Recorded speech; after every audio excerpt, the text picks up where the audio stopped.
వీరభద్రుడు అనే టైటిల్ కంటే కూడా వీరబాదుడు అనే టైటిల్ పెడితే బాగుంటుంది మీ సినిమాకి. Hello my dear movie friends, let's talk about the movie Veerabhadrudu, acted by Suriya and Trisha and directed by RJ Balaji. సూర్యకి చాలా రోజుల నుంచి సరైన హిట్ లేదు. ఈ సినిమా ఫైనాన్షియల్గా చాలా ఇష్యూస్ ఫేస్ చేసి ఫైనల్గా ఫ్రైడే రిలీజ్ అయింది. నేను తమిళ్ వెర్షన్లో చూడడం జరిగింది, ఎందుకంటే ఆ అథెంటిక్ ఫీల్ కోసం తమిళ్ ఆడియన్స్తో చూద్దాం అనిపించింది నాకు. నిజం చెప్పు. నిజం చెప్పాలంటే మేమున్న ఏరియాలో యూకేలో తెలుగు డబ్బుడ్ వెర్షన్ రిలీజ్ అవ్వలేదు, అందుకని తమిళ వెర్షన్ చూశాను. Anyway, get back to our review. Story ఏంటంటే, ఇండియన్ కోర్ట్స్లో ఒక కేసు సాల్వ్ అవ్వడానికి చాలా రోజులు పడుతుంది కదా.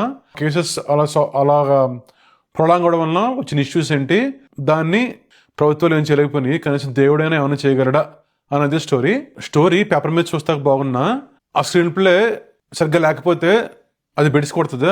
ఈ సినిమా కూడా అలాగే అయింది.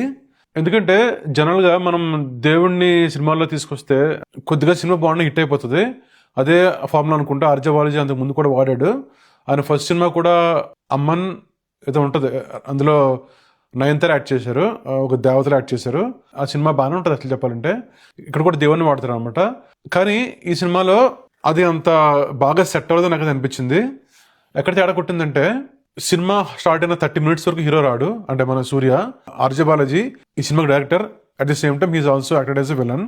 నిజం చెప్పాలని నాకు అనిపిస్తుంది ఏంటంటే, సినిమా అంతా ఆర్జే బాలాజీ ఉంటాడు, సూర్య మాత్రం ఏదో గెస్ట్ అపిరెన్స్ కోసం వచ్చిన అనిపిస్తుంది నాకైతే. Even though Suriya is a hero, but ఎక్కువగా time on the screen RJ Balaji కూడా ఉంది. నిజంగా ఈ స్టోరీ కనుక చెప్పిన విధంగా తీసాలన్నా తెలియదు, కానీ ఇలాగ స్టోరీ కనుక ఆయన సూర్య వినుంటే తప్పకుండా ఆయన ఒప్పుకునేవాడు. ఎందుకంటే విలన్కి చాలా స్కోప్ ఉంది ఈ మూవీలో. He really wasted that opportunity. RJ Balaji విలన్గా సూట్ అవ్వలేదు యాక్చువల్లీ ఈ సినిమాకి. ఒక మంచి యాక్టింగ్ స్కిల్ ఉన్న, కొద్దిగా అందరికీ తెలిసిన క్యాండిడేట్ అయితే, తెలిసిన యాక్టర్ అయితే మనం సినిమాలో ఇన్వాల్వ్ అవ్వడానికి ఛాన్స్ ఉండేది. అంటే ఫర్ ఎగ్జాంపుల్ ఎస్జే సూర్య కానీ, లేకపోతే ఆర్య కానీ, ఇటువంటి వాళ్ళు అయితే ఆ క్యారెక్టర్కి చాలా బాగా సూట్ అయ్యేది, విలన్ క్యారెక్టర్కి. ఆర్జే బాలాజీ విలన్గా యాక్ట్ చేయడం వలన ఈ సినిమాకి యాక్సెప్టెన్స్ చాలా తగ్గిపోతుంది. ఆయన సినిమా చేయలేకపోయాడు చెప్పాలంటే. He was there, but there was no impact of him on the movie. That's real problem. Direction ఆయన చేసుకుని ఆ విలన్గా వేరే వాళ్ళు ఎవరైనా పెట్టుకుంటే చాలా బాగుండేది అనిపిస్తుంది నాకైతే. సూర్య చేసేందరూ బాగానే చేశారనుకోండి, కాకపోతే స్టోరీ సెలెక్షన్ బ్యాడ్ అనిపిస్తుంది నాకైతే. త్రిష క్యారెక్టర్ పెద్ద ఏం లేదు సినిమాలో, జస్ట్ ఆమె ఉన్న లేకపోతే సినిమా పెద్దగా ఉపయోగం లేదనుకోండి. కానీ but wherever she's looking beautiful అంతే, అందుకంటే మనం చెప్పేదేముంది. ఇంకా మ్యూజిక్, సాయి అభ్యంకర్ మ్యూజిక్ అయితే మాత్రం నేను అనుకున్నంత బాగాలేదు. తమిళ్ వాళ్ళకి ఎక్కుద్దామో బాగా, నాకైతే అసలు ఎక్కలేదు. BGM is fine. తండ్రి కూతుళ్ళు ట్రైన్లో హైదరాబాద్ బయలుదేరుతారు, ఎందుకంటే కూతురికి ఆపరేషన్ చేయాలి, లేకపోతే ఆమె చనిపోద్ది. కాబట్టి వాళ్ళ దగ్గర ఉన్న బంగారాన్ని అమ్మేసి ఆమెకు ఆపరేషన్ చేద్దాం అనుకుంటామట తండ్రి. సో వాళ్ళు ట్రైన్ దిగిన తర్వాత ఆ బంగారాన్ని కొట్టేస్తారు కొంతమంది దొంగలు. ఆయన వెళ్ళి పోలీస్ స్టేషన్ కంప్లైంట్ ఇస్తాడు. సో మొత్తానికి ఎలాగైతే పోలీసులకి ఆ బంగారం దొరుకుతుంది.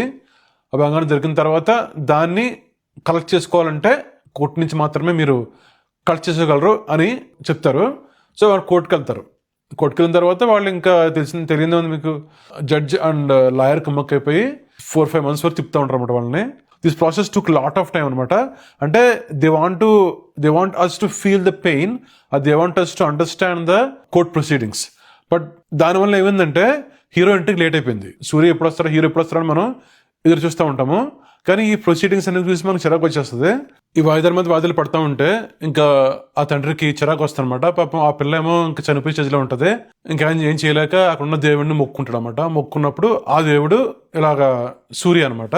సో వీరభద్రుడు సూర్య అలా వచ్చి ఆ కేసుని వాదించి గెలిపిస్తాడు. సో సూర్య గాడని తెలిసిపోతుంది. అప్పుడు ఏమంటాడంటే, నువ్వు నీ పవర్స్ యూజ్ చేయకుండా ఇండియన్ కోర్ట్ సిస్టమ్ని ఒక సామాన్యుడిలాగా ఎదుర్కొని నువ్వు కేసు గెలువు అని అంటాడు అనమాట. ఆ ఛాలెంజ్ ఆర్జే బాలాజీ ఆ ఛాలెంజ్ చేస్తాడు సూర్యకి. సో అప్పుడు సూర్య ఛాలెంజ్ యాక్సెప్ట్ చేసి మొత్తానికి కోర్టులో కేసు గెలుస్తాడు. కానీ గెలిచినా సరే లేట్ అయిపోవడంతో ఆ పిల్ల చనిపోద్ది అనమాట. సో తర్వాత ఇంకా దేవుడు ఇంకేం చేశాడు, ఈ కరప్ట్ అయిన జ్యుడిషియల్ సిస్టమ్ని ఆయన ఏ విధంగా మార్చాడు అనేది స్టోరీ. ఒక కథగా తీసుకుంటే సెకండ్ హాఫ్ని ఇంకొద్దిగా బాగా రాసుకుని ఉంటే, but he took cinematic Liberty. దేవుడు చేసినట్టుగానే ఇంకా మహిమలతోటి ఏదో చేస్తుంటాడు అనమాట.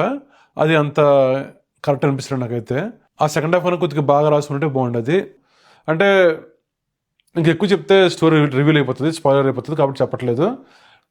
బట్ యా, ఇంతకుముందు చెప్పినట్టే విలన్గా వేరే పెట్టాలి, విలన్గా వేరే పెట్టుంటే బాగుంటుంది. అండ్ హీరోకి కొద్దిగా స్క్రీన్ టైం ఎక్కువ ఉంటే బాగుంటుంది నాకు అది అనిపించింది. ఓవరాల్గా చెప్పాలంటే ఈ సినిమా నాకైతే ఎక్కలేదు అసలు. ఓటీటీలో చూడొచ్చేమో మరి, I don't know. This is it for this review. Thank you very much for watching. See you in my next video. Thank you. Bye bye.